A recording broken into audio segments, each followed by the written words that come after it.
Hello, my beautiful, gorgeous dance baby, and welcome to another episode of More Than Dance. Today, we are talking about one of my favorite subjects in the world, and it's the ripple effect. The ripple effect is how you can do something so special and so small, and it can affect so much around you because that little ripple that you made onto someone else is going to encourage them to make another ripple to someone else. And we talk about the ripple effect a lot at the studio. One of the biggest ripples is like when someone comes to the studio and they have this magnificent transformation and then they share about it. And then someone in their circle of friends sees it and is inspired by their dedication to dance and movement, that they themselves start to pick up something, potentially dance, potentially something else. But the point is the inspiration is what is rippling. So I'm going to tell you a quick story about this past weekend and how something happened that was just like so cute. And sometimes when you're doing something that is so nice, you might not know the impact that it has on that person. It was my birthday this past weekend, and Josh and I went to Martha's Vineyard. And the day of my actual birthday, we went for a bike ride and decided to stop at the Jaws Bridge, which is a landmark. If you don't know, the movie Jaws was filmed in Martha's Vineyard, and this year was its 50th anniversary. And we decided that we would stop on our bikes and just take a look to see what was going on. And if you know, you know. If you don't, well, there's this bridge that was featured in the film, and everyone jumps off the bridge. I got to do it for the first time last year, and it was so exciting and scary at the same time. And there's always a crowd of people every time that I've been there, and they're excited for their own jumps and their friends' jumps, and also perfectly good strangers as well. So the first time that we went together, Josh and I, we were biking and we decided to just stop, and I wanted to show him like, this is where people jump. I haven't done it yet.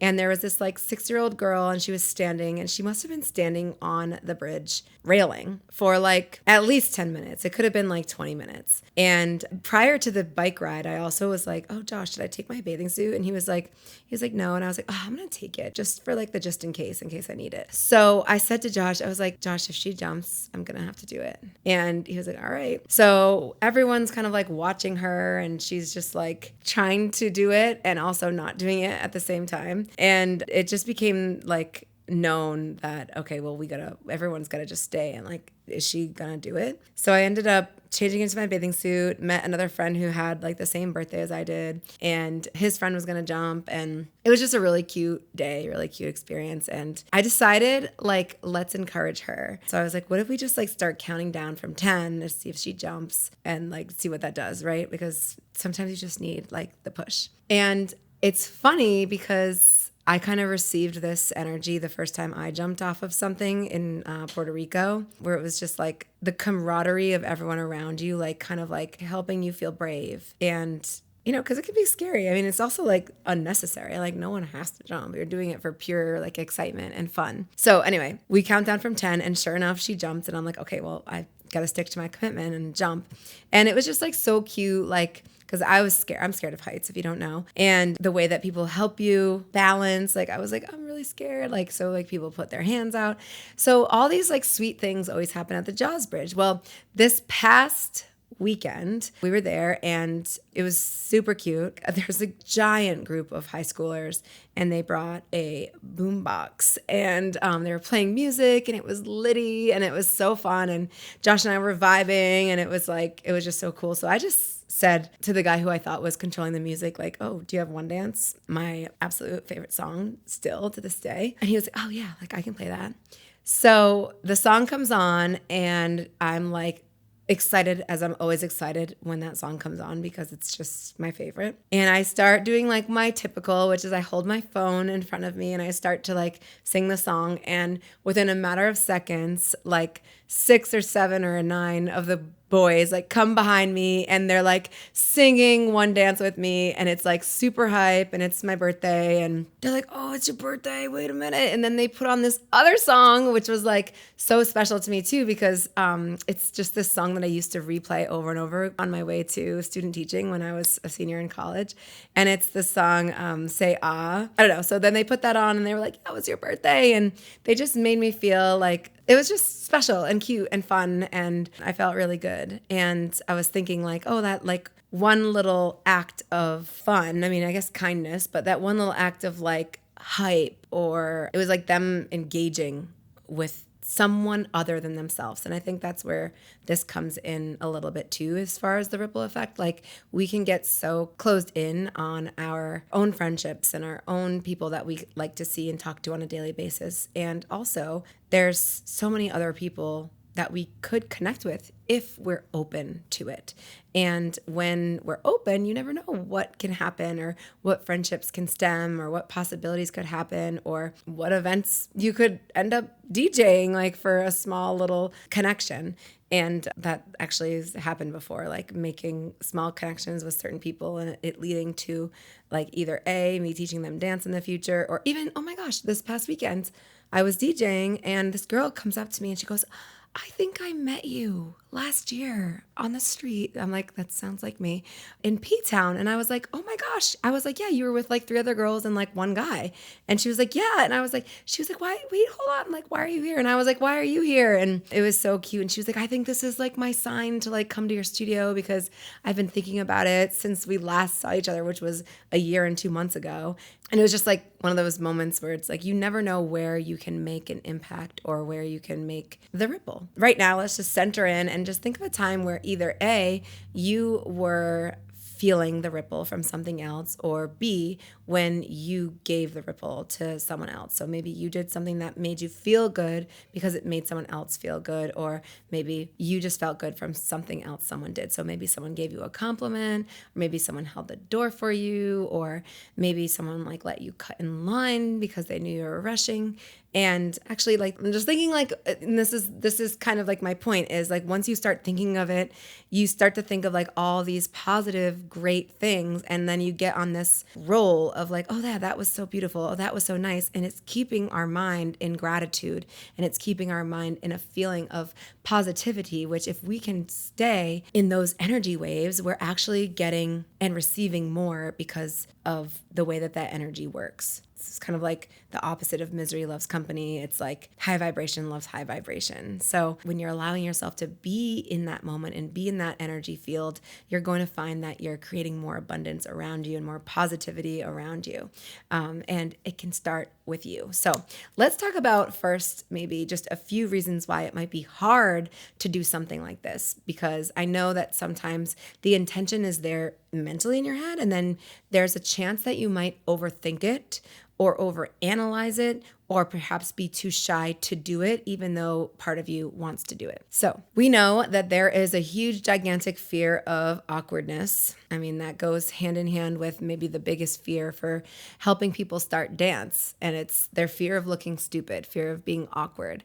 That's really why we hold back a lot in life. So yeah, I could see that being awkward. And I gotta tell you, being someone who's as extroverted as I am, when I go to do these like little things, like sometimes it is awkward and sometimes it doesn't land in the way that you think it's going to land.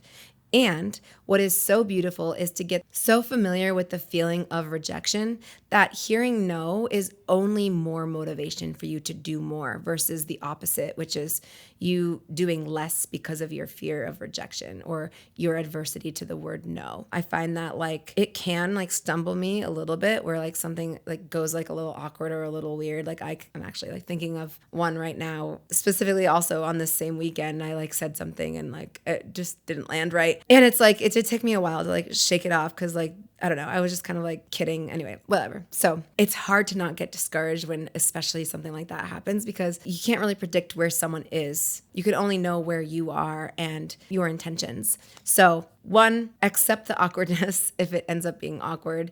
And 2, do it anyway. Do it even when it feels awkward. Just like we talk about moving through things in life with fear, as opposed to I'm going to do that when I'm not fearful anymore. Another moment that could be tricky is when you're overthinking. So it might not be the right timing. Well, is there ever the right timing? We talked about this before, and really sometimes there is no right timing. There just is timing. And the next could be like you just like not wanting to do that thing because it's like not a big moment. And if we are seizing all the small opportunities, then we'll get to learn that the small moments are the most impactful ones. It's kind of like what we were talking about before about practicing the small micro practice for that big move or that big skill that you're working towards is going to be helpful.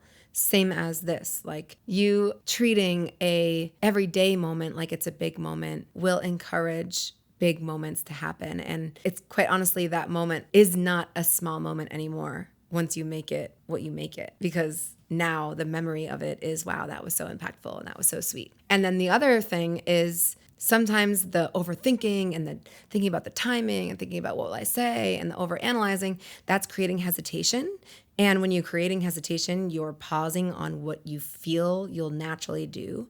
So either A, it will come off more awkward, or B, you'll hesitate so much that you won't do it because now the moment is gone and the moment has passed. So this shows up in dance a lot, and it shows up because one, we have circle time. So we have a moment to kind of honor the people that we're in the room with, because believe it or not, the people that you're around with in a dance studio when you're learning something as vulnerable as dance is also playing a part into your learning experience as well, because you might pick up something from someone else that you're watching, or you might get this beautiful compliment on the side that's like, hey, I saw you doing that. That was awesome. And that might be such great motivation for you to like go harder in your next run, or to be like, you know what, like I saw you and you did this and it was amazing. Or even it might remind you to do that more often, so that like the next time you're at dance class, maybe there's a newbie and you say something to that newbie that is like so helpful for her to hear at that exact time, that it actually is the thing that makes her come back to dance class, or it's what motivates her to come more frequently. So we have so much power within ourselves to, one, like help out who we see around us and to encourage who we see around us. And usually our biggest hesitation is our fears in ourselves and thinking that it's not needed, or thinking that, oh, well, whatever I say isn't going to be the thing that's the most helpful. And that's where we get wrong, because I've heard so many situations where someone has said something and like I've heard the interaction being the teacher and have witnessed that person say, you know, that was like really meaningful to me. Or even a year later, this person said this to me on one of my first classes and it was so meaningful, so helpful to me in my dance journey.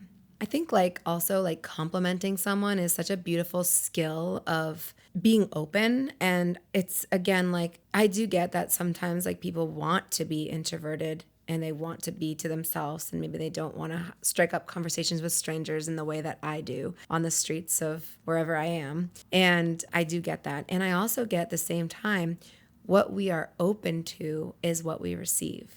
So if you want and you are collecting more abundance in your life, you might be smart about how open you are to the people who might be the next person to connect you with a job, or the next person to encourage you to remember to audition for something, or the person who connects you to the love of your life. Like you just never know. And these circumstances happen all the time. And if we get an opportunity to be open, it's a beautiful thing, because a lot of things end up being possible. So when you think of it, say it.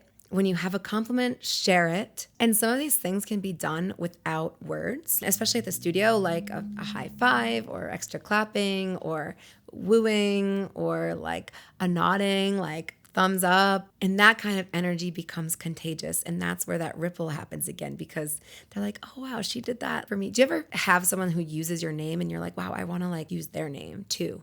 It's kind of like this sense of reciprocity where like if someone's doing that with you, you're going to be like, I really want to like give that back, because naturally as humans, we want to reciprocate. And another thing to just like keep in mind about this is you can still do this stuff and be genuine at the same time. It doesn't need to feel fake or feel disingenuine. And maybe when you're bringing this practice into your life, it could feel a little not like you. And just check yourself on that. Ask yourself some questions like, how am I feeling about doing this?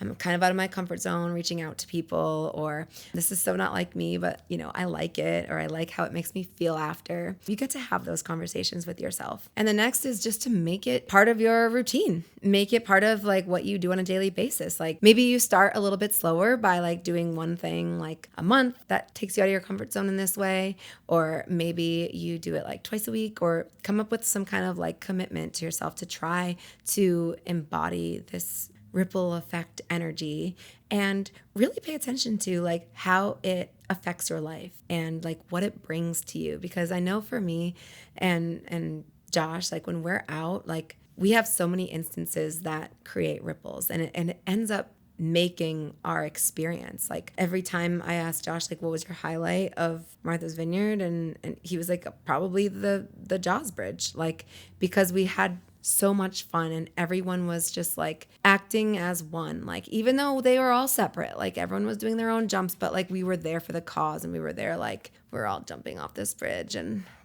we're having fun. And them like singing One Dance With Me obviously was just like the cherry on top.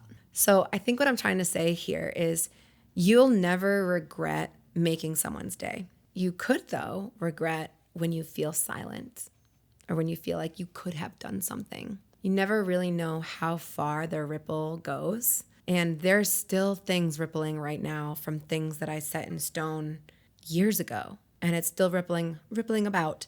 And it's awesome. And it means that every day we're making an impact, and we get to really like make our mark if we want to. And you get to be part of the reason why people are encouraging themselves to do something, because you know how hard it can be sometimes to motivate yourself to do something really hard like dance. And when you get that extra motivation, like what if you get a text from your friend and they're like, hey, are you coming to class tonight? Like, oh, okay, well, maybe I will come to class. That's it too. That's the ripple effect. Or some of my students do this and they'll send me like the sweetest messages, like after a class or after a moment that we shared. And they'll say like, oh, thank you so much for da da da da. And like, I'm like, oh, like that just like, I feel that. And that feels so good. And that ripples. Because now, like, I remember that, and I'm like, okay, like they love this. Like, let's do more of this. It's kind of like that positive reinforcement. So this week, I encourage you to do one thing to step into your own ripple. Maybe it's a compliment. Maybe it's a gesture. Maybe it's sending the text to someone. Maybe it's posting a video of yourself saying things that you've been up to. Just choose one thing and commit to doing it and see where it goes and see what happens from it. And just remember, your moment of kindness could be part of someone else's breakthrough, or it could be someone else's highlight that week. And the sooner you lean on to this idea that you are so important and you have this ability to influence and help and motivate and encourage, you'll start to use it and know that you're part of the bigger picture. Part of the bigger ripple. So I hope this was a fun way to think about kindness today. And I am excited to see what you end up doing. So feel free to share. And if this helped you in any way, I would love to ask you for a 5-star written review on Apple Podcasts or Spotify. Thank you so much. And I'll see you on the dance floor.